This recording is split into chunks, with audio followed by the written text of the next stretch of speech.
সবাইকে আমার আন্তরিক শুভেচ্ছা জানাচ্ছি। আমি মনে করি এটা হচ্ছে আমাদের নিজেদের মধ্যে একটি গণতান্ত্রিক চর্চা।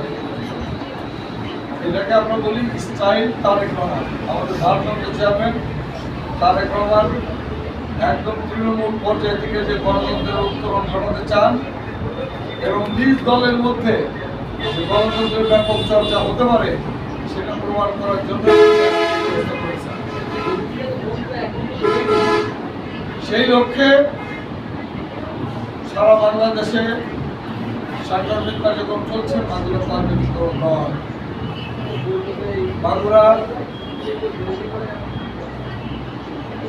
শ্রীপুর থানার প্রায় সবকটি ইউনিয়নে এখন সাংগঠনিক কার্যক্রম এগিয়ে চলছে।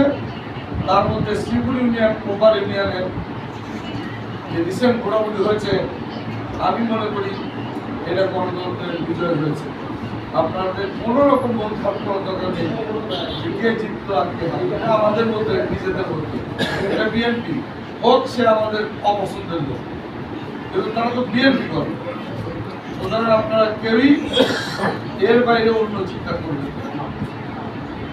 আপনাদের প্রতি আমার উদাত্ত আহ্বান, আসেন মোগলডাঙ্গার যারা সত্যিকার অর্থে সমাজ নিয়ন্ত্রণ করেন, নেতৃত্ব দেন, তারাও এখানে এসছেন। যারা প্রতিযোগিতা করে পাশ করতে পারেননি তারাও আসছেন। কিন্তু আমি মনে করি যে আপনারাই আগামী দিনে নেতৃত্ব দেবেন। আপনাদের তো দরকার এই অঞ্চলের একজন এমপি পাস করলো, তাই না?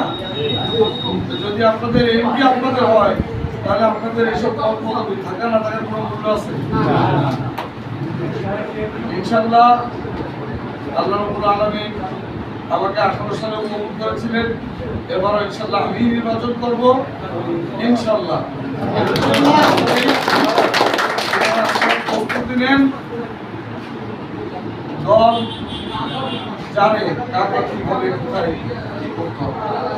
ওদের দল সঠিক সিদ্ধান্তই নেবে।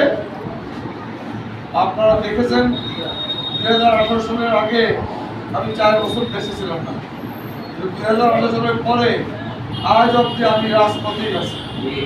আপনাদের দেখে এক মুহূর্ত কোথাও যাই। সুতরাং আমি বিশ্বাস করি দল আমার প্রতি আস্থা রাখে।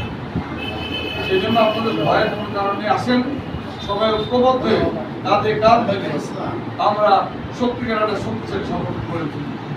সবাইকে ধন্যবাদ।